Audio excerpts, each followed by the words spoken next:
Hey, if you're ready, get ready. It's Youth Group Live. We're excited to be here. We got some awesome stuff planned for tonight. We are going to sing some beautiful songs, which I haven't told you guys about. Oh, gosh. Is this what the water is for? To wet our whistles? That's why Chris came this week. We should do a whistle one. I'm really good at whistling. I am too. I just learned how to whistle like 2 years ago. We're going to sing some songs. We're going to invent a new sport that's a combination between hockey and golf. Okay. And we're going to answer some really hard questions about the contrast between science and faith. And we're going to talk about whether or not they can exist in the same breath, or if we've got some problems to go through. So one thing is, if you have any questions about science and religion, the Bible, any of that kind of stuff, make sure you're sending them in. Hey, Nate, can you go ahead and throw that number up on the screen right now? Or you can ask them right here in the chat on Youth Group Live. So you can probably throw it in the chat too. Yeah, whichever one you feel more comfortable with. If you'd rather no one know who's asking, send it to 574-434. I won't know who that is. It's anonymous, but make sure you send us questions, especially for today, if they have anything to do with science and religion and how they exist at the same time. Send those in to us so that we can have a conversation about it. But before we get into any of that stuff, how about a game? I'm nervous now after learning what... Can we object? Nope. All right, so I asked you guys... I just ate too much. I'm terrible at singing. I asked you guys to bring some water today. A gurgle one. That's right. Yes. I am going to call this game Chewbacca Karaoke. Do you have medics on hand in case we choke on our water and drown? If you see I am first aid certified, so... Is that a first aid kit? No, this is our songs that we're going to be choosing from. So in this box, I have a list, or a handful of... random songs that you guys are going to dip in your hand, grab a song. We're not going to be able to see what song it is. You're going to take a sip of water, and you're going to gargle the water while you sing the song. So it's going to be like if Chewbacca was singing the song. Okay. The other two of us are going to have to try to guess which song it is that you are singing. Whoever gets it right first gets a point. Make sense? Can I make a suggestion? Sure. Whoever's gargling, aim away from the other two. Yes, please. You know, we're 6 feet apart, of course, but I think laughing water can spew further. Maybe the tech crew needs a tarp over there. Oh, it could be like Splash Shield, like Blue Man Group. The dude that like always used to bust the watermelons and stuff. Gallagher, is that his name? Like we could have like plastic over there for those guys. Yeah. I like aim it right at the viewers. Oh, boy. And so we're gonna get going. I will go first since I created the game. I'm worried I'm not even going to know the song I get because I'm so bad at song names. All of the songs in here are ones that literally everyone knows. As long as I get Baby Shark, I'm happy. Okay. Alright, so I'm going to go first. I'm not going to show them. I'm not very upfront on new songs. Should we show them what song I'm going to be singing? No, we should have them guess along. Okay, guess along with us. See if you can get it. I'm going to see what song. My throat's now like all weird because I'm like nervous. I'm like coughing on my head. All right, you guys ready? I got a frog in my throat now. That'd be really gross, by the way, to have a frog. Have a frog in your throat? Yeah. Okay.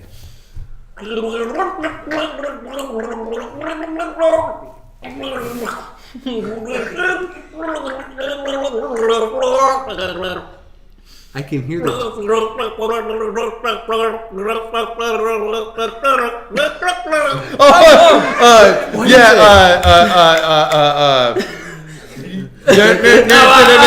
It's Smash Mouth. Yes, Hey, now you're an all-star. All-star, there you go. We actually we went to before everything happened, the whole world, stopped turning. Yeah. We went to Shrek the Musical at Really? The Learner, I think is what it was. And they sing that at the end. That was pretty fun. Lane, you did a great job. Much better than these guys. I thought that was like Lane got it? one. Yeah. It is. I could hear it. I was like, I know this tune. But well, at first, like all I could think of was "We Wish You a Merry Christmas," and I don't know why. So it was pretty accurate. All right, Norm, you're up. Okay, I am nervous. This is my chest again. We can't look at his. Okay. Do you know it? If you don't know it, we can I know always, it. Okay. I know it. I'm only gonna need about 3 notes, and you guys are gonna get this. Gosh dang! I'm so like. Okay, can't laugh. I was choked when I went. Let it go! With without you. And I will always love you. Love you. Yeah. It's a tie. It's a tie. Oh, come on. Didn't you create this? Don't you know all of them that are in there? I might not. All right, so what? Did we both get a point on that one? I mean, this is like, whose line is it anyway, right? Yeah, where the points don't matter. Yeah, Lane the Breadlord has watched Shrek over 1,000 times. I'm actually not surprised. I don't even know Lane. I can't remember where I heard this. There was some guy that said that like he had this like ability where he had watched Shrek so much in his younger adolescence that he was able to like close his eyes and watch the movie Shrek in his head. And he would get to the point where like he would be in his room and say like the kid who's like under his cover reading the comic books or like sneaking like watching TV on his phone or whatever. He's like in there laying with his eyes closed but not asleep because he's watching Shrek, and his dad would come in and be like, "Stop watching Shrek," because he would like get lost in it. Yeah. I have no idea. I think I read it on like 9gag. There's got to be some kind of. I think he's stalling because he doesn't want to do this. I think so that's let's right. Let's go ahead. I think he made up that whole story. Yeah, I think he did too. That's pretty good if I made up that story. You'd be an impressive storyteller. Caitlin's never seen it. I know the chorus line for this. I gotta think if I know the rest of the song. I mean, you can pick up the song wherever you want. Yeah, Caitlin, you have to watch Shrek, at least the first one. All right. It's worth it. You pretty much. It's gonna be the. It's the chorus. That's it. That's all you're getting. Well, that's all I sang was the chorus of mine. It's the only part that matters. That song. You said. Whatever it is. Go ahead. Oh wait. Swallow that. Swallow it.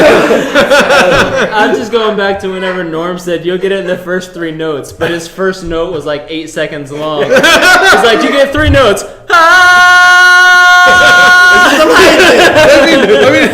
It is what it is. No, 3 notes. I didn't say how long the notes are going to last. It's the first 3 notes.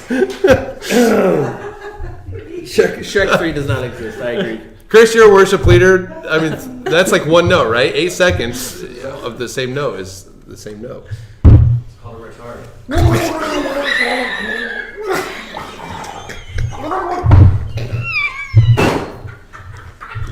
I'll tell you, I'm not very good at gargling. Much better at whistling. I didn't hear a single note, dude. I didn't hear one note at all.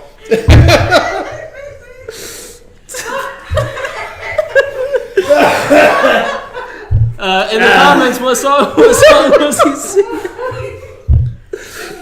They probably have no idea what I'm talking about. That was anything. Yeah. I agree. It was a. Do you want to try again?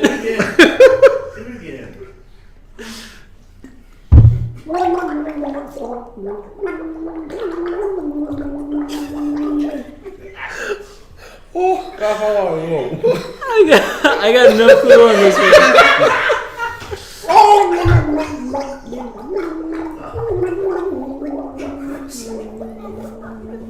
He's drumming. It's a hint. I got no idea, Luke. You want me to try a different song? Yes, please. All right. Yeah. See, the thing is, all I want for Christmas is you. Oh. And that's all I know in the song. Because I don't really listen to that song. Yeah, didn't know that one. Don't know Mariah Carey's All I Want for Christmas. Oh, it's. You chose this one. All right. No, I know this song. I love this song. It's just, we should all know it. I'm assuming Preston at least. I don't know what your background Cohen was close. Shine, Jesus, he shine. said the Little Drummer Boy. At least he got a Christmas Got song. a Christmas song. Yeah, Cohen, good job, you get Cohen. a point for that one. Wait. Oh, yeah. Oh. Think 90s. That's a hit. Oh, wait, we get a hint. I don't even care what the song is. I just want to hear it. Oh,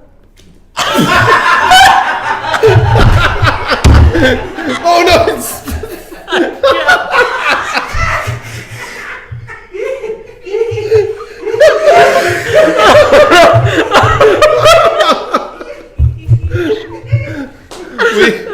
I quit. We have lost Luke. You also have water all over your stuff. There's some napkins right over there. This is the most unsanitary game we have. There's some napkins right over there, Oh, Luke. man.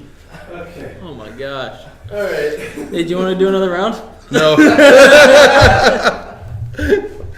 What was that one? Yeah, that's. It was all the small things by Blink-182. But when I said all, it opened up my throat too much. I just came rushing in and out and everywhere. Oh.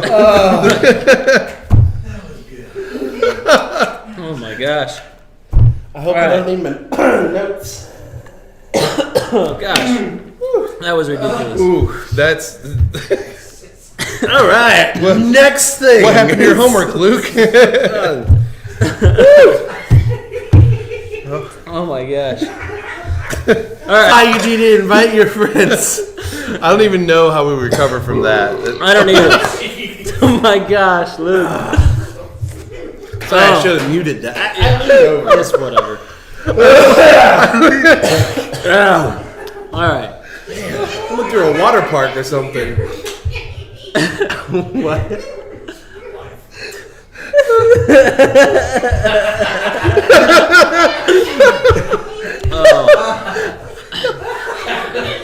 Thanks for joining us, Leah. Well, you can always watch the recording later. Yeah. All right. Well, I don't really know the best way to transition out of that, except let's get into what we were planning to talk about today. Oh, goodness. So we told you last week, and we told you at the top of this video that we are going to be talking about science and how science and faith can or can't be, coexist at the same time. And so we're going to talk through. We're answering questions. So we're doing this series called Unknown. And in this series, we're answering questions that seem impossible, things that we don't know if we can know about God or about the world. And so we're going to take a look at some of those. And today we're going to talk about science. And so if you have any questions about science or anything else, any other questions that you have about religion, about God, the Bible, anything like that, make sure you send those questions to the number that was on the screen earlier, which I'm going to try to do off the top of my head, 574-400-7334. Got it. And so make sure you send your questions to that number, and we will try our best to answer them on the show. And if we don't get to it there, then we will respond to you by text message and see if we can answer them there. So today we're talking about science, and the big question. I think there are a lot of common questions that a lot of time are come up in this conversation, but I think one of the big questions is are faith and science at war with each other? Are they at odds? Are they opposite? Another way to put it is, do I have to choose between faith and science? How would you guys respond to that question? You want to go first? No, I'm just trying to get the water out of my throat. I can go first if you're still trying. Sure, go for it. Okay. I would say that science and the Bible are not necessarily at odds. The thing that is at odds with the Bible is what I call scientism. And it's almost like a religion of science. So science can never answer the questions that the Bible is trying to answer. Science can never answer the questions of morality, of is there a moral lawgiver, which we consider to be God, right? Like science can never answer those questions. Science can only answer questions that we can see. They can't answer necessarily like who gives the ability to love and things like that. And so, but people who buy into scientism, which is like the religion of science, say, no, science has disproven God and you don't need God. And that's different than science. That is trying to answer questions that science cannot answer and making assumptions based on research and findings that just aren't really there. So I would say science and the Bible aren't at odds. Scientism and the Bible are at odds. Yeah, I would say I would agree with you on that. I would also just like to say, like, if you were to ask me that questions, I would say that's similar to are math equations and English creative writing at odds. Yeah. No. I'm better at one than the other. Can you guess which? No, I can't. I'm not sure. I don't know. I'm going to guess writing better than math. I think now probably. When I was younger, math was much higher. Writing's always been my forte. But I would say it's a similar saying. Is the English language and math at odds from each other? No, because they're two different things. Right. There are similarities, and there are things that will bridge, always, because math requires language to explain certain things, as well as within math there are letters and the symbols that utilize stuff. And the same thing in writing is you might use mathematical formulas in a creative story, or you might talk about a mathematician. So there's going to be overlaps, but they're two different things. We need to know, what is the Bible, why was it here, and what was it written for? Right. I think both of you guys are hitting on something that I think is really important. And I like the way that you said it, Norm. Correct me if I'm misquoting this, but I think you said that science is asking, or the Bible asks questions that science can't answer. Is that what you said? Yeah. And I love the way you put that, because I think when we're talking about science and faith, what we have a lot of times is we look at them like they're competing, but when we really dive in, we find out that the two things are asking completely different questions.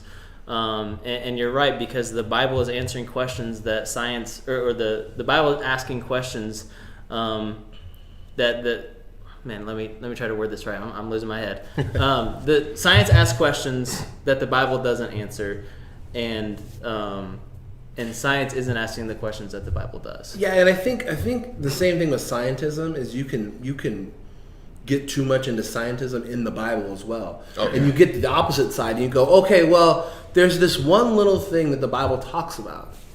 And then you get so stuck in that, trying to create a whole scientific viewpoint about one word or one verse in the Bible, when that verse might have been there to help people understand how the world works, but it was not meant to base a whole scientific viewpoint off of. Yeah. It was that bridge that was just happening to be there in that conversation.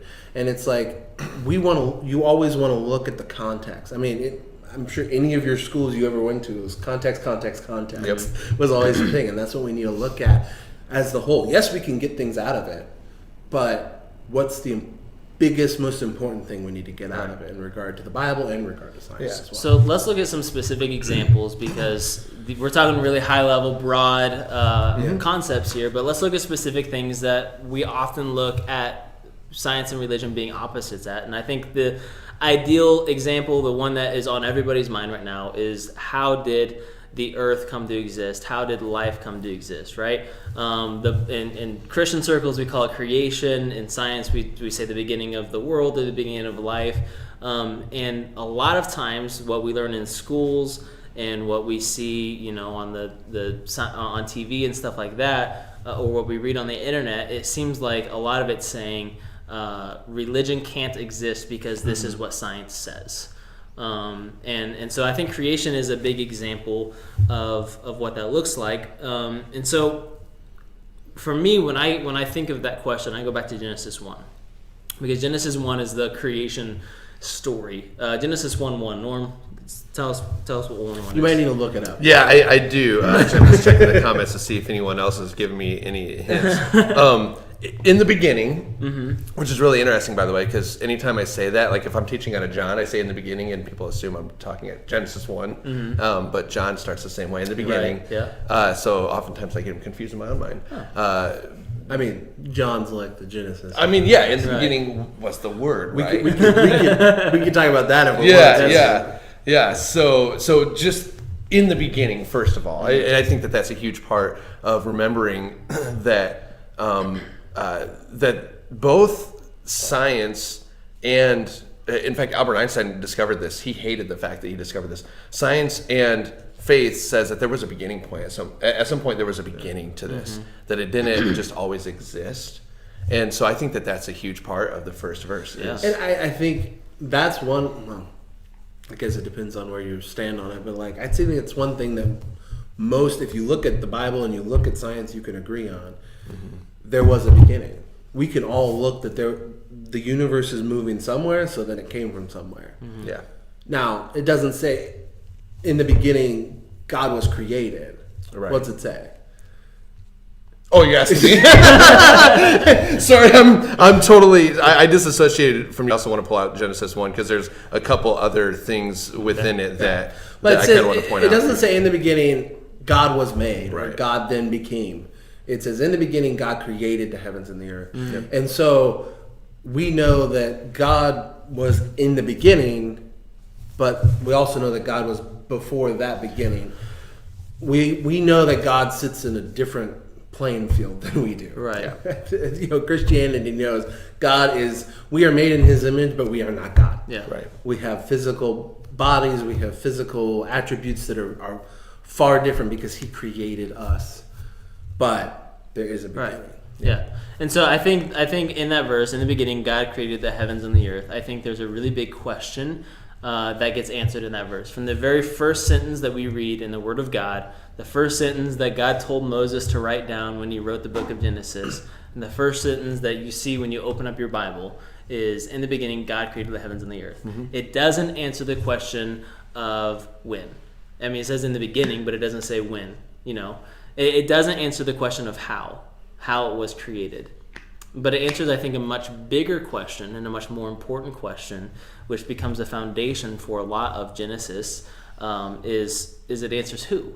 It answers who created, and then I think if you continue on through the first few chapters of Genesis, then you get another answer to a question that, again, science doesn't answer. So science doesn't answer who, and science also doesn't answer why. And so I think those are two really big questions that Genesis answers for us, is who created and why. And I think the other thing we always need to remember, especially when we go back to a Bible that was written, that portion was written thousands of years ago. What was the way things were written then? And you look at all the other creation narratives that were written in that same time frame. Now, for us, a time frame like within a couple decades. For them, it could be a few hundred years or more. Mm-hmm. Yeah. But within that time frame, you had creation stories. But if you look at the differences between God's creation story of how He created the world and the Roman and the Grecian and the Egyptian, Native American, Babylonian. yeah, there are striking differences. Oh, yeah. One being God. Yeah. Mm-hmm. I mean, it's just God. Yeah, Half the other singular. ones were done with wars or like a soap opera type thing going on, love stories that were all intermingled and everything. But this was God because He was caring about creation. In almost, at least most of them, creation was an afterthought. Mm-hmm. Or an accident. Or an accident. yeah. Or the other thing you get in a lot of creation stories is that creation, and specifically humans, were created to be slaves to the gods. Mm-hmm. Yep. And we rebelled. And that's yeah. And for the first time in this creation story, you get God creating these things, saying it was good, and then He gets to man and says it was very good. Mm-hmm. And then what's He do? He walks with them, Yeah. interacts with them, and is connecting with them on a very different level than you would see all these other ones. So this creation story, the who. You said the why. The why is the big difference between our science, but also I think from a lot of those other religions we see out there, the why is very personal. It's the reason why it was written is the why. Like, there was a general belief that there was a higher power or powers, and so like they did want to answer the question of who, but this creation story was to answer why. Why was this created? Yeah. And it's the love of God. Specifically. Yep. Mm-hmm. So there are a lot of different perspectives floating around on the internet, on different churches and different minds of how creation came to be, when creation came to be. I don't want to spend too much time on this because, frankly, I don't think it's the core of what we want to talk about today, but I think it's also important, and I think that it's a question that's probably on the minds of whoever might be watching this right now. And I would say if those questions are there, that's why I'm not saying that's why we're here, that's why we're paid, but like that's our job as ministers. Wait, you're getting paid? Our job as ministers is to help with those questions. Not saying you come to us and we go, all right, 1, 2, 3, here's the answer. Yeah. But to help you, walk alongside you as you process those questions. And so if you guys have those questions, that are beyond like the podcast style conversation we're having that you want to personally ask, that's why you reach out to us. Yeah, you can do the text, but to have a deeper discussion, you will need to connect on a more personal level. If it's not us, maybe it's somebody at your church that you feel like has a good head on their shoulders and can help articulate things in a good way, or be able to walk alongside you as you figure out those answers. Right. And so we said a few weeks ago, we talked about questions, and are there questions that we don't know the answer to? And when we talk about creation, I think that there's some things that we can know, and there's also some things that maybe in this particular time right now we can't. And so I'm just going to be honest, at least from my perspective, I have my own ideas and beliefs about how what exactly creation looked like when at the beginning of the planet, of the beginning of creation. But the Bible is a little bit vague, and I think that it might be that way on purpose. But the Bible is a little bit vague on exactly what took place. And so we can come up with all these different ideas about what happened, but honestly, we aren't 100% on any of this, right? Would you guys agree with that to some extent? Yeah, I would say, and I think it comes back to what was the Bible written for? It was not written to say, God didn't say, here's the Bible so you know how I created the world to a T. Right. Yeah. He said, here's the Bible so that you know that I love you. I keep hitting the table, I'm sorry. That you know that I love you, and I have, that has been the case from the beginning. Yep. I always call it, it's the love letter to humanity. In a love letter, you don't write every step-by-step detail. Then it gets really annoying, Right? Yeah. because it's too technical. God did not. There are some technical aspects in the Bible because there's like the very historical chronicles and some aspects of Exodus and things like that. And I still think people get way too technical on those too.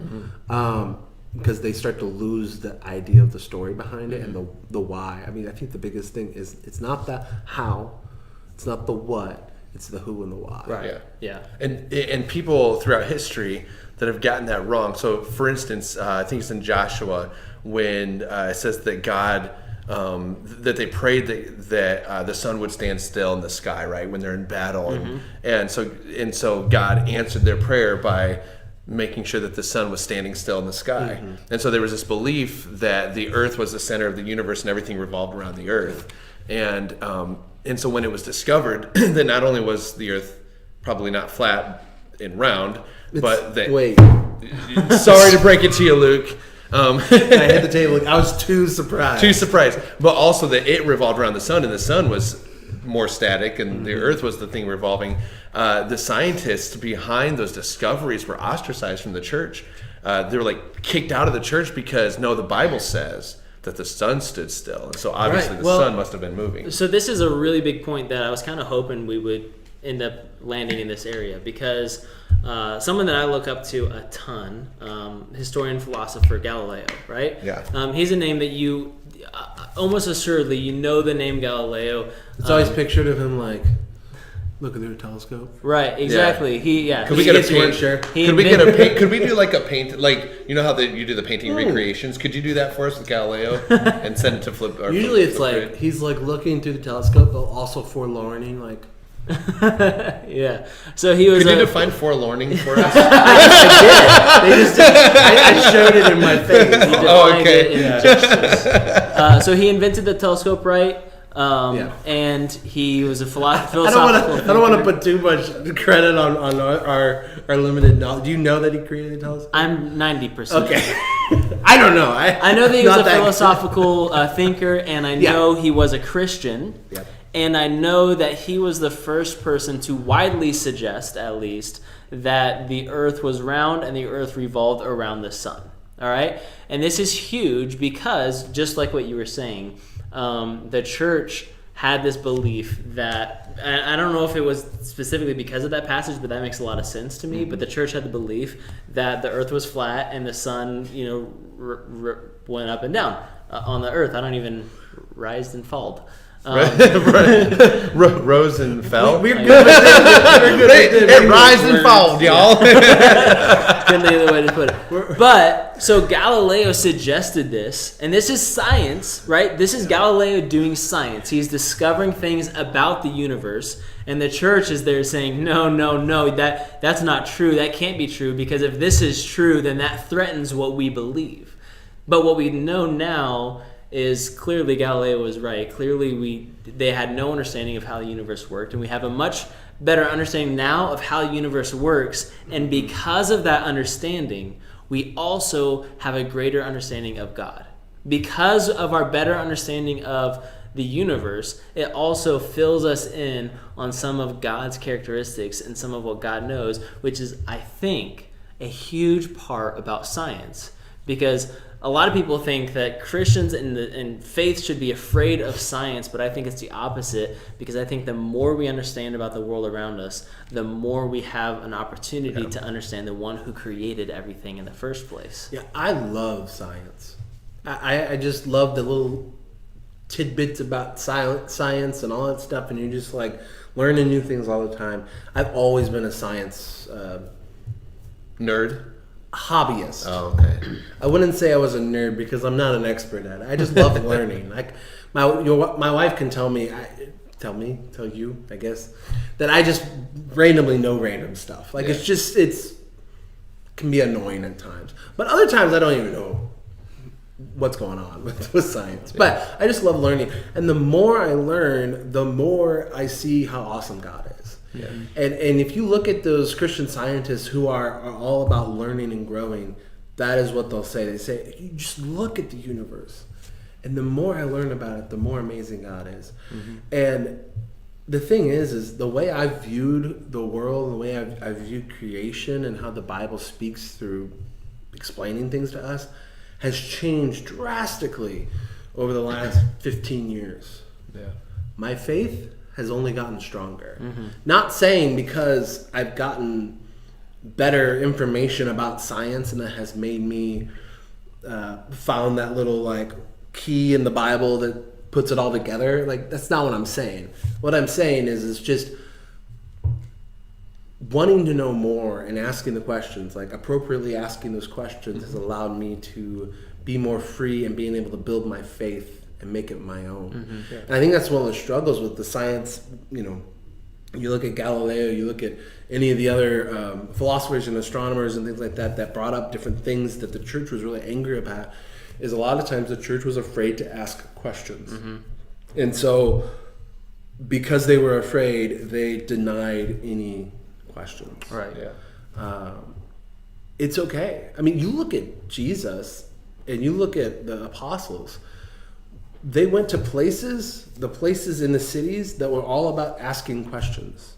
I mean, one of Paul's famous sermons was in a Roman Grecian area, and it was in the I don't know what it was called, but the place where Mars Hill, where they like had conversations and asked those questions. Yeah, it was like a civic center. Yeah, it was the philosophical debate center, and that's where they went because you want to ask those questions because God says, I want you to search so that you can find it. Yeah. Mm-hmm. And the thing that I think is so beautiful about that, about the pursuit of not just knowledge to have knowledge, but like to see the beauty of God, is that there's also Christians that I know that have landed in completely different camps as far as asking the specific questions about creation, when it happened, how it happened, things like that. And yet I can worship beside them.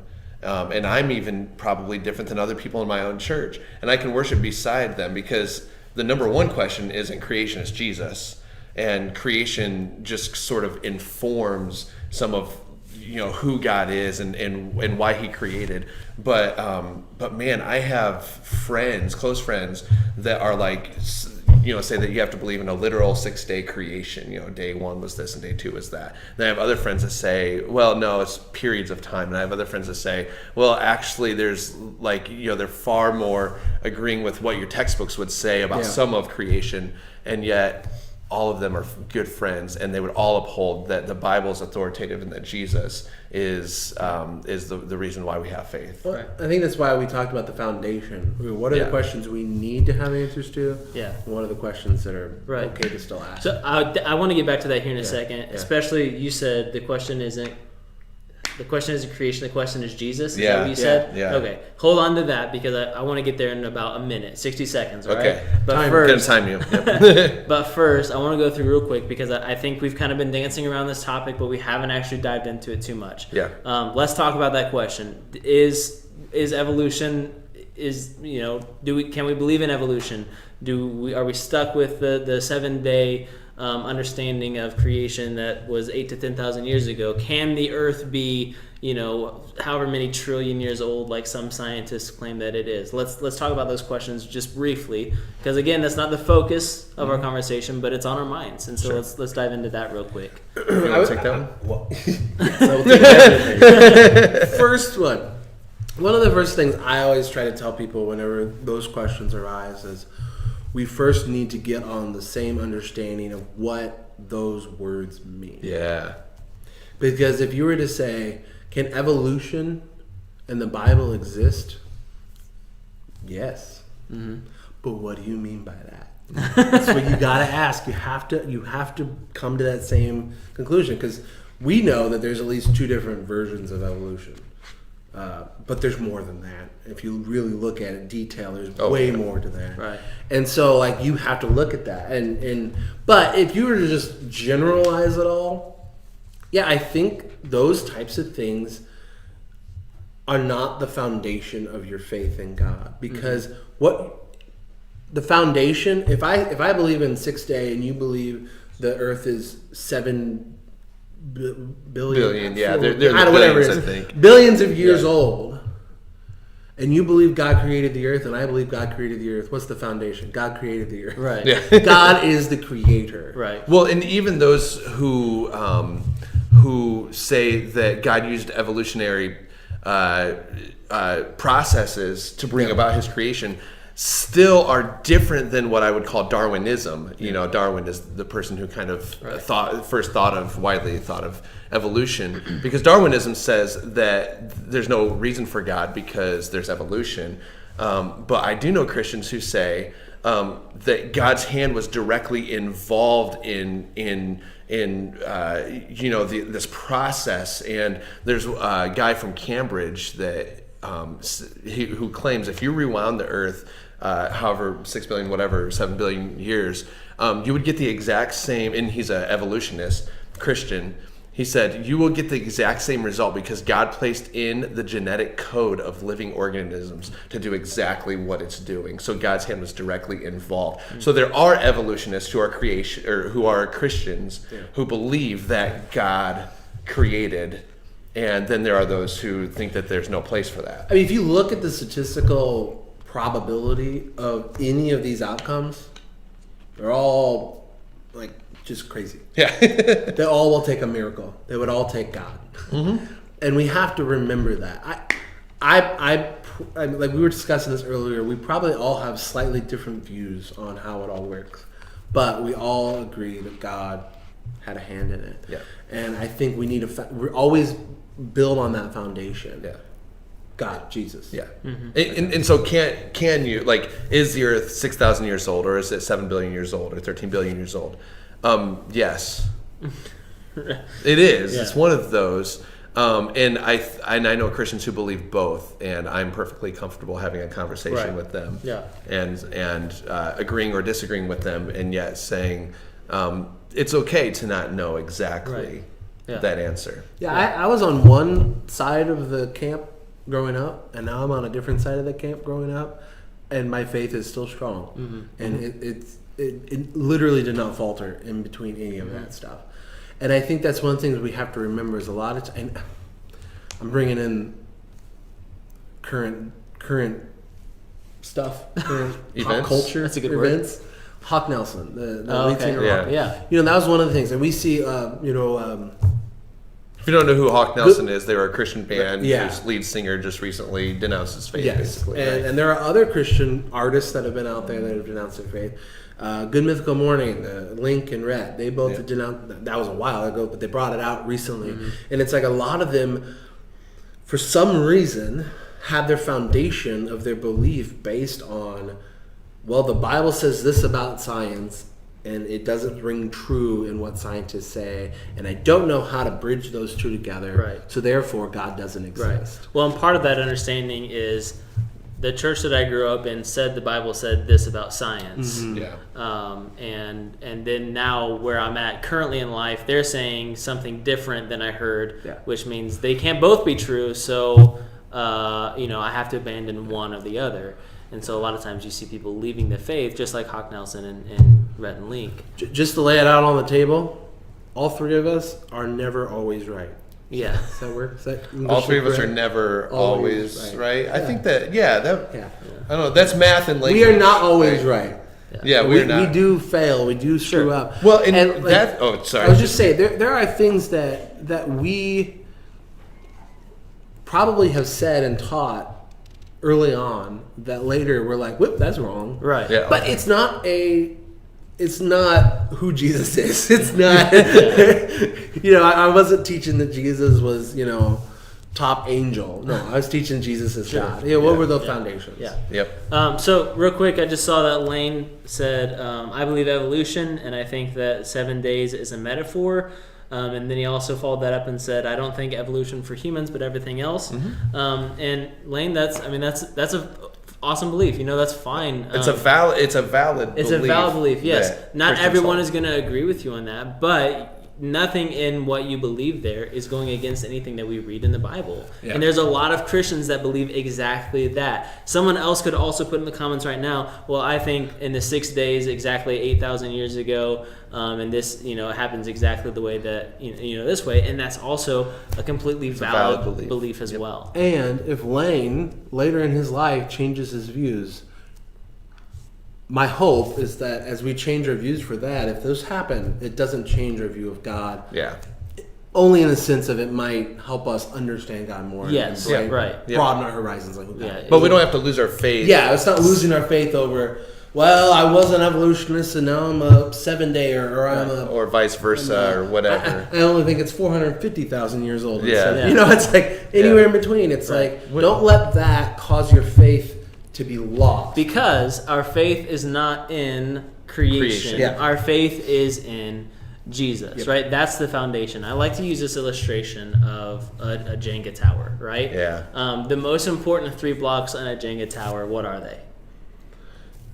The bottom ones? The bottom ones, right? It's Because like, I if think the that's what bottom holds ones it up, if the right? bottom ones aren't there, what happens to the rest of the block? It It either falls or it's a really good magic It trick. falls, right?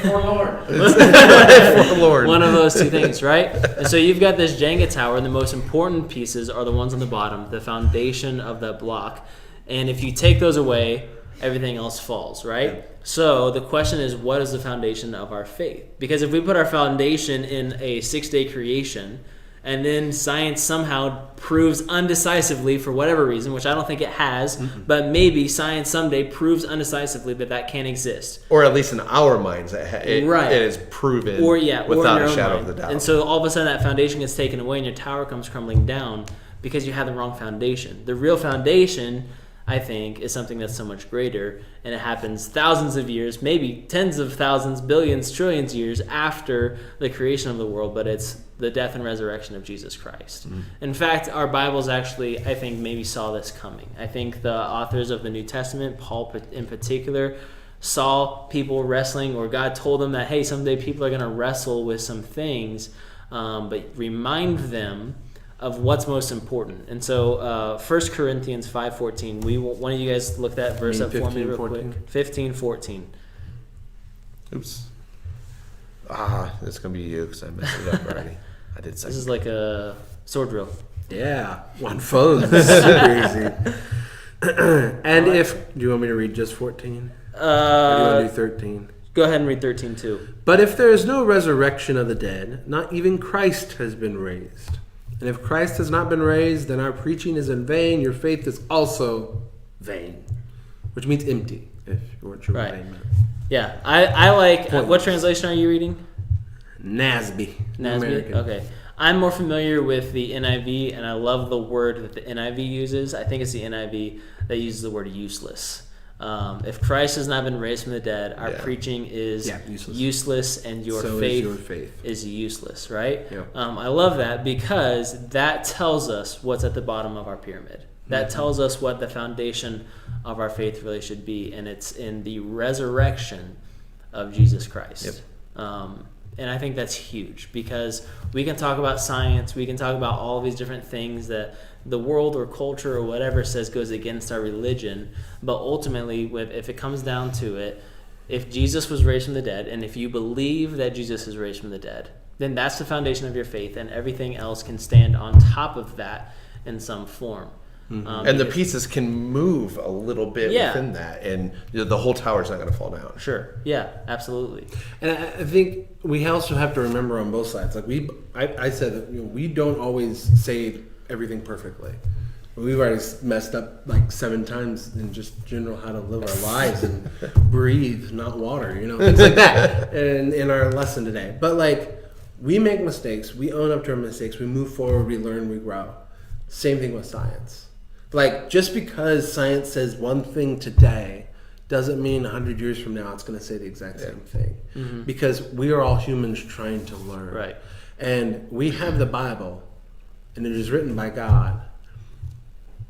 The overarching understanding of what the Bible, what God wants us to understand is He loves us, He created us, and He created a way for us to always be with Him. And here's that story. Within that story, we can glean other things from it, here and there. But that's also, I don't think that's what God's saying, this is what needs to happen. If in my opinion, if one of my students, the only thing he gets or she gets out of any of my lessons is God loves me, God created me, and God brought Jesus to save me. Right. And that's how he's going to live his life or she's going to live her life. That's what I want. Yeah, preach it. I don't want him to have to go back and say, well, what about this little detail or this little story or this? How does that fit within the world? And that's not what, that can be part of it. And I think that's the issue is we want to make sure what's our foundation built on and then build off of that, like you said, because those things can shift and move over time.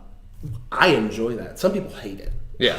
Some people absolutely hate learning those my wife doesn't care. She's like, I don't really care about that. Like, that's not what I'm built on anyway. And so she doesn't take the time because she doesn't feel the need to. Whereas I am a hobbyist too. Science hobbyist. Caitlin or Kylie, is it Kylie? Kyrie? Yeah, Kyrie. Kyrie says evolution is so hard to believe to me. That's fine. Can I be honest? I think that Charles Darwin, if he had access to the science that we have today, I think he would say the same thing. He wrote in his book that he published about his first time they talked about natural selection and evolution. And he says, and this is a big word. Do you guys know where I'm going with this? He says this big word called irreducibly complex. Have you guys heard this before? Yep. So he says if there's anything in the world that can be proven to be irreducibly complex, then Charles Darwin, the father of evolution, said, if that's the case, evolution cannot happen, right? And we have found since then hundreds, if not thousands, of different organisms that have proven to be irreducibly complex, which means science has disproven Charles Darwin's original idea for what evolution looked like. And so I think if he had access to the same science that we have today, then he might be in the exact same boat. He might say, evolution, I don't understand how that could even be a thing. Again, it's about the who, it's not about the how. Yeah. And so we keep coming back to that. So just one last thing, and this is going to be quick because I know we're running short on time. But for anyone who's watching, students in school, if they have a friend who you say, hey, you should come to youth group with me. They say, oh no, I don't believe in God. You say, oh, why not? And they say, because science says this. Yeah. What's our response? What's our response to a friend that says, I am not a Christian or I can't go to church because it doesn't make sense with science? How do we answer that question? I would answer it by saying that it's such a complicated answer, and I'm trying to think in terms of like a 2-minute conversation with my friend. Yeah. But most likely, I would say it's okay to have different beliefs about science and the Bible because that's not what we're trying to answer there. That's I know Christians who believe, and if you don't, then I know of Christians who believe different. Like whenever one of my students asks the question about creation, I say there's three major views within the Christian world. What do we get? We have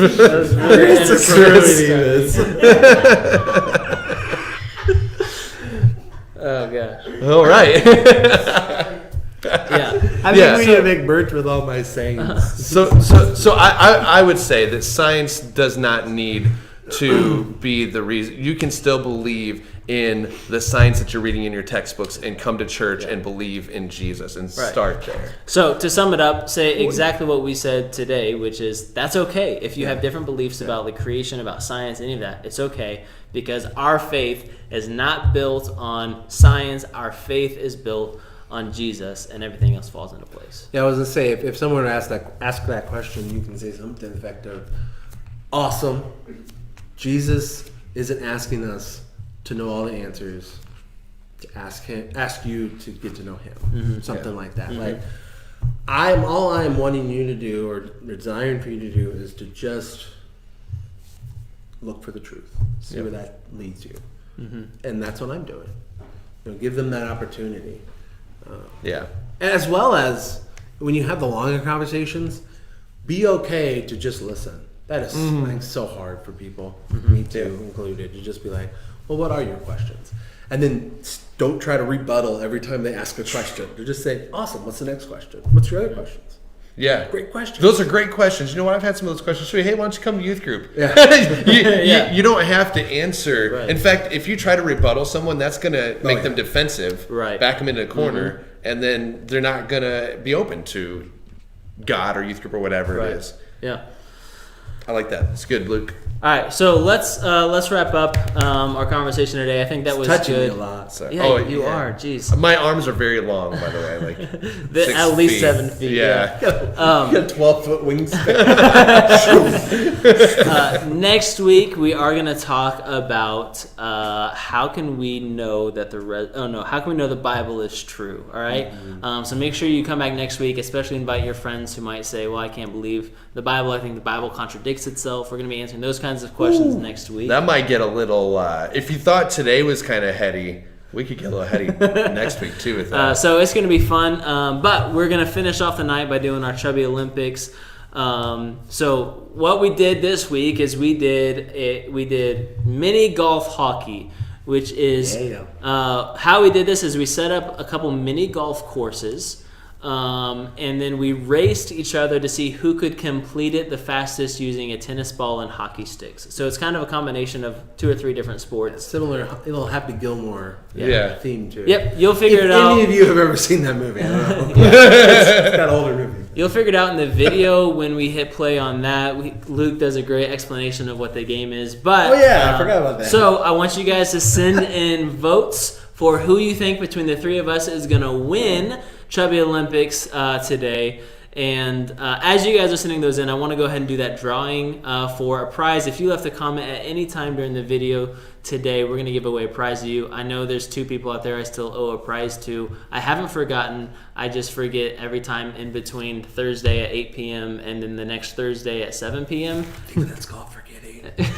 But I remember every week. So I will get you a prize. I just keep not doing That's the that. definition of forgetting. I just keep forgetting, but not really. Things. Hey, that's enough of you guys, all right? So get your votes in. Who you think is going to win? A couple votes for Luke, one for Norm, one for me. I'm going to put a vote in for Norm this time because I really want him to win. Luke and I don't know who wins. Yeah, we don't know. That's right. No. So I added the video, and so these guys don't actually know who the winner is, but I do. And I'm not going to tell you who I'm it a little is. bit nervous actually right now because I feel like I've got to win one of these weeks. I will tell you this. I felt like when we were actually doing this, I felt like I knew who was going to win, and I was very wrong. in my prediction of who I thought based on what we were doing. So let's go ahead and do a drawing real quick. Let's see who's going to get a prize this week. Woo! It's going to be Cheshire Cat. It's Kiera. All right, Kiera. Luke is going to contact you sometime in the next 2 months or so, which is about my... I do it within the week. I'm just saying. Yeah, I was going to say, like, the pizza thing. I was surprised Who else has got it? Actually, Kyrie's won them both, so... She actually got me on the last one. She's like, hey, is it coming? I was like, all right. All right, so Luke will be in contact with you. I'll be in contact with the other guys. All right, looks like Luke is by far... The favorite. Yeah. So 3 votes for Luke. This is not an eating competition. It is a running competition. This is somewhat athletic, but I wasn't wearing shoes during it either. Yeah. All right. So I'm gonna put voting ends here just so that I have a marker when I go back and look. Oh, cool. Kyrie said she bought popsicle molds with the. Oh, nice. All right. Hey, let's go ahead and play that video. Find out who wins. Welcome to the next Chubby Olympics. This one is going to be a combination putt-putt and hockey. We're going to go Happy Gilmore style. We have 3 different courses. The first one, you're going to go through the chairs. As you go through the chairs, you're going to curve the corner over here and get it in the orange cup. First place gets 2 points. Second place gets 1 point. Third place gets no points. Second course, you're going to tee off here. You're going to hit it up into the hula hoop. Down, bounce over to the hula hoop. This fan will be on. There'll be a challenge. Don't get out of bounds and get it in this orange cup. The last one, we got a tee off here. We're going to go into here, and then we have 2 options. We can go around the corner or through the scooters. You're going to come over here. You have one option to ramp it and get it in this orange cup for -5 seconds, or get it into this purple cup. There's 3 different chances to win. 3 different people that might win. Is it going to be Norm? Probably not, but we will see. Let's go.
All right, so I pulled away with a win that time. Norm, I don't know if you guys, that one was hard to follow. I know you might have to go back and watch it a couple times. I'll post it later this week just on as a standalone video so you can watch each of us in our own failures.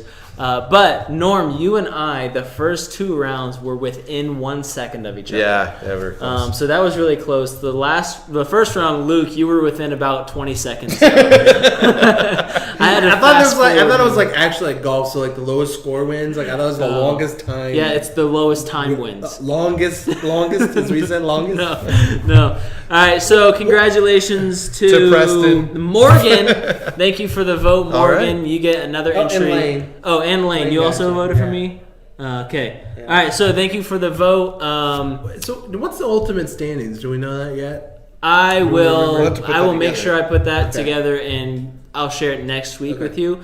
If you remember. But I do know that Morgan has one this week, so does Lane, and Morgan got one last week because she was invited and she commented And so Morgan's really racking up some points right now. Yeah. And again, those are for drawings into getting a set of AirPods or a TV. Are we setting a date for that? Yeah, let's set a date right now. Into June. End of June? Ooh, June. Okay. I mean, I don't know. Is that too early or too late? We can't say the end of summer, so I was thinking like end of July. Let's do end. Okay. How about we do end of June and then we do another medium prize for Yeah, I July? was gonna say, just for okay. It's been such It's a been a long long time. time. It's I was been- like, we It's need been to building. We're kind of over the. into June. All right, Okay. so end of June is going to be your last chance. So we've got about 3 more weeks. I'll make sure I have the standings for us next week. But it's not total points; it's entries into a drawing.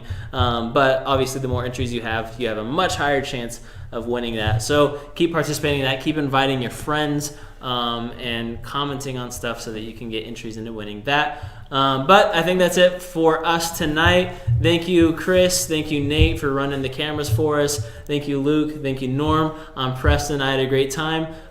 Remember, this is Youth Group Live, where the beards are big and the six packs are bigger. the six packs are forlorn. Thank you guys for tuning in. We will see you next week. Bye.